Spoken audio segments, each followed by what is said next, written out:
부동산 임대소득이 있는 직장인이 종합소득세 신고를 홈택스로 셀프 신고하는 방법을 확인해 보고 있는데요. 이번 영상은 두 번째 파트고요. 첫 번째 영상은 이 영상 끝에 링크해 두었습니다.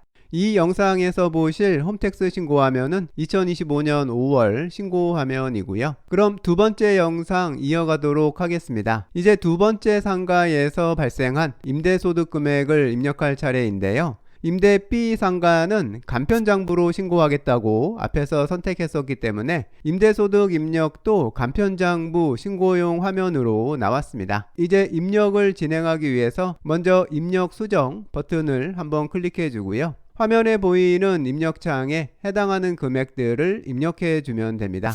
우선 매출액부터 입력해 주고요.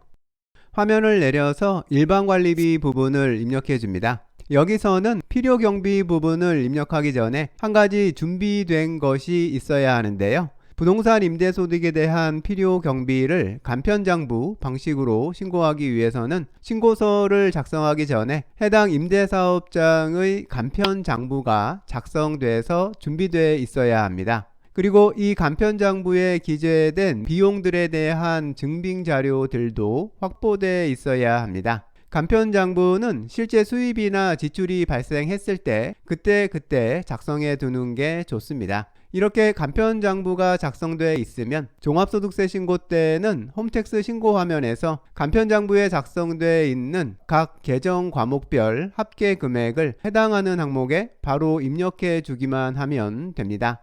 간편장부 작성에 도움이 될 간편장부 양식하고 작성 방법에 대한 자세한 설명은 국세청 홈페이지에서 참고하실 수 있으니까요. 필요하신 분은 이 국세청 홈페이지 참고해 보시면 좋을 것 같습니다. 그럼 이제 임대 B 상가의 필요경비 내역을 입력해 보겠습니다. 간편장부에 기록된 비용들의 항목별 합계 금액을 입력해 주면 되는데요. 입력을 모두 끝냈으면 등록하기를 클릭해 주면 화면 위쪽에서 방금 입력한 필요경비 금액이 임대 B 상가 내역으로 등록된 것 볼 수 있습니다. 필요한 내용 입력을 끝냈으면 작성 완료 클릭하고요. 이번 화면은 방금 입력했던 간편장부로 필요경비를 입력한 임대 B 상가 내용을 한 번 더 정리해서 보여주는 화면이고요. 화면에 정리된 내용이 맞는지 확인해보고 맞으면 작성 완료 클릭합니다.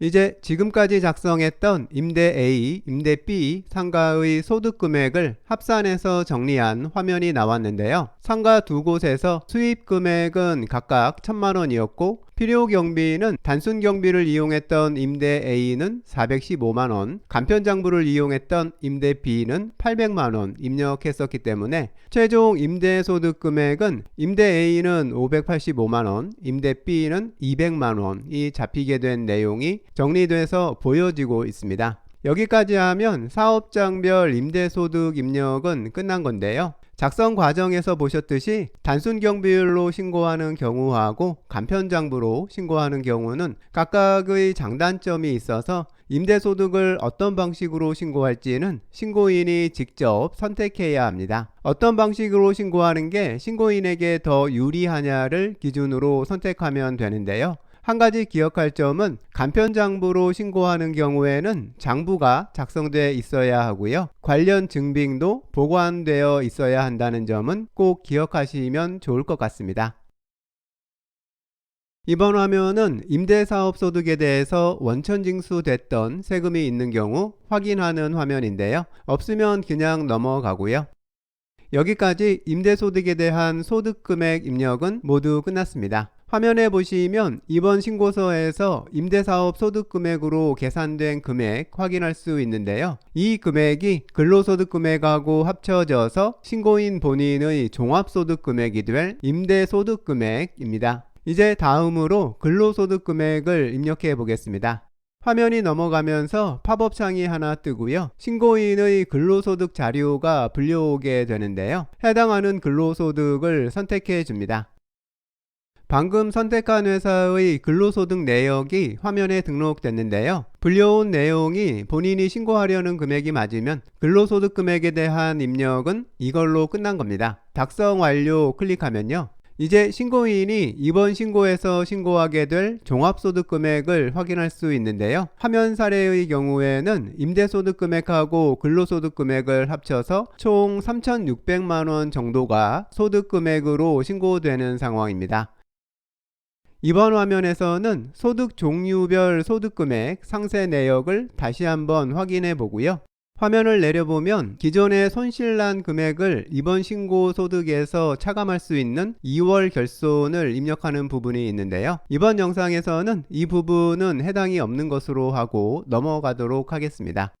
결손금 소급공제 세액 환급 신청도 넘어가고요. 그러면 다시 화면이 넘어가면서 팝업 창이 하나 더 뜨고 직장 연말정산 내역을 보여주는데요. 여기에서 해당하는 내용을 선택해서 저장해 줍니다. 이렇게 하면 연말정산 때 적용받았던 소득공제, 세액공제 내용이 모두 불려와서 지금부터 작성할 신고서 양식들을 모두 채워놓게 됩니다. 그래서 지금부터 작성할 양식들에서는 새로 작성할 건 거의 없고요. 불려온 내용이 연말정산 내용하고 같은지 확인만 해주면 되고요. 혹시 수정할 부분이 있으면 그런 부분만 찾아서 수정을 진행해주면 됩니다. 이제 인적공제 확인하는 부분부터 시작됐는데요. 소득공제, 세액공제 내용을 확인하는 방법은 원천징수 영수증 두 번째 페이지에 적혀있는 항목별 금액들이 지금 작성하는 홈택스 신고서에서 해당하는 항목에 해당하는 금액이 맞게 불려와 있는지만 확인하면 되는데요.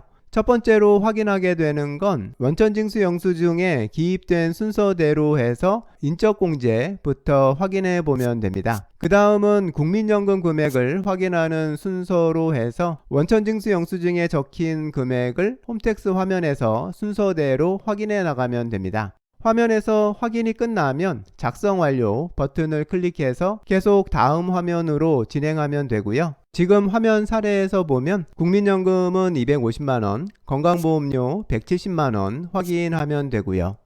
이번 화면에서 확인할 내용 모두 확인했으면 작성 완료 클릭합니다. 이런 식으로 확인하면서 입력 화면을 계속 넘어가면 되는데요. 기타 소득공제 항목 확인하고요.